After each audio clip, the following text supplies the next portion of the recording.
Om Namo Narayanaya. Jai Swami Namaste. We are finishing up today chapter 5, Lord Rsabhadeva's teachings to his sons, and we just finished the teaching. And it was profound. It was absolutely profound. I find this every so often, you'll be reading along in the Srimad Bhagavatam, and you'll just hit this chapter, which is like lightning striking the earth. Boom! There you go. It's everything you want right there, and whew, you walk away exhausted. And that was the last video I did, and the talk he did, and just, worth repeating. But we're going to finish up the chapter now with some narration from Sukadeva Goswami. Thus the great well-wisher of everyone, the Supreme Lord, Rsabhadeva, instructed his own sons.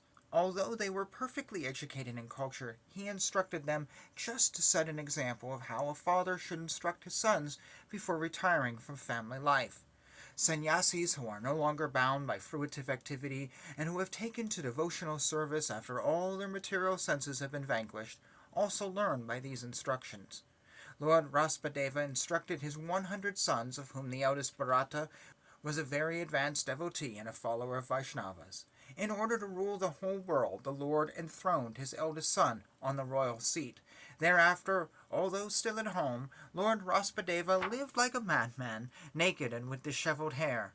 Then the Lord took the sacrificial fire within himself, and he left Brahmavarta to tour the whole world.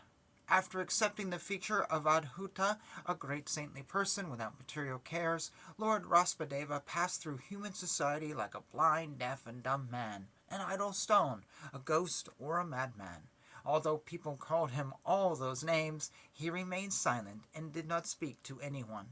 Rsabhadeva began to tour through cities, villages, mines, and countrysides, valleys, gardens, military camps, and even cow pens, the homes of cowherd men, transient hotels, hills, forests, and hermitages.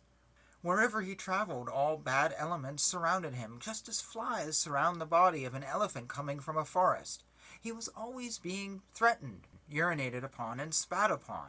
Sometimes people threw stones, stool, and dust at him, and sometimes people passed foul air before him. Thus people called him many bad names and gave him a great deal of trouble, but he did not care about this, for he understood that the body is simply meant for such an end. He was situated on the spiritual platform, and being in his spiritual glory, he didn't care about all these material insults. In other words, he completely understood that matter and spirit are separate, and he had no bodily conception. Thus, without being angry at anyone, he walked through the whole world alone. Lord Rsabhadeva's hands, feet, and chest were very long. His shoulders, face, and limbs were all very delicate and symmetrically proportioned. His mouth was beautifully decorated with his natural smile, and he appeared all the more lovely with his reddish eyes spread wide like the petals of a newly grown lotus flower covered with dew in the early morning. The irises of his eyes were so pleasing that they removed all the troubles of everyone who saw him. His forehead, ears, neck, nose, and all his other features were very beautiful.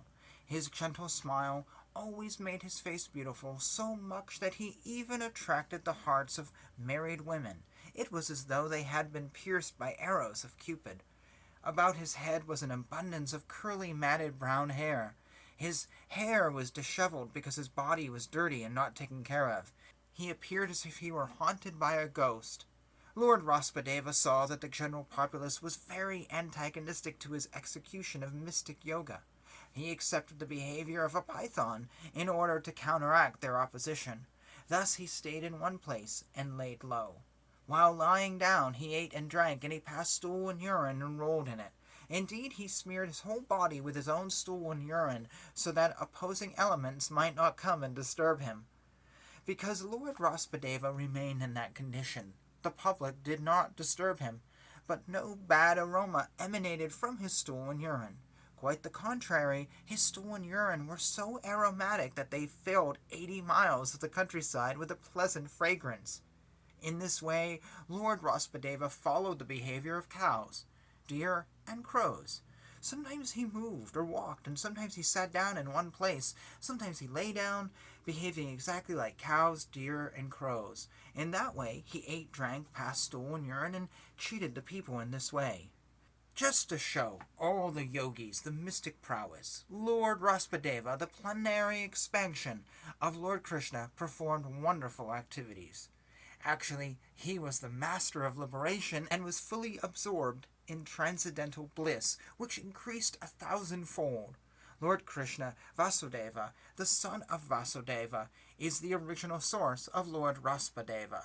There is no difference in their constitution, and consequently Lord Rsabhadeva awakened the loving symptoms of crying, laughing, and shivering. He was always absorbed in transcendental love.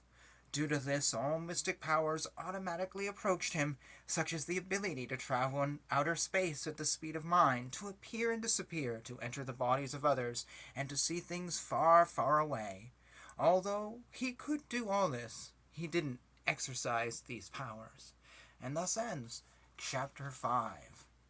So I'm only going to give a word of warning. Don't do this. Don't shed your clothes, wander the countryside, and just look like a bum. A very dirty bum. Wrapped in urine. Don't do that. It won't necessarily lead you to spiritual enlightenment. We must remember, he was already enlightened. Well, beyond enlightenment, that's really not the right word.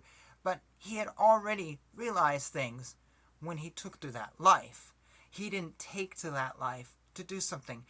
And I think that there are people who try to emulate that living. They just say, to heck with this body, to heck with everything. Well, in America, we'd say they look like bums. And they think that will bring something to them, some realization. When I think sometimes in America, it brings to them a night in jail. or hunger, or pains, or hurts.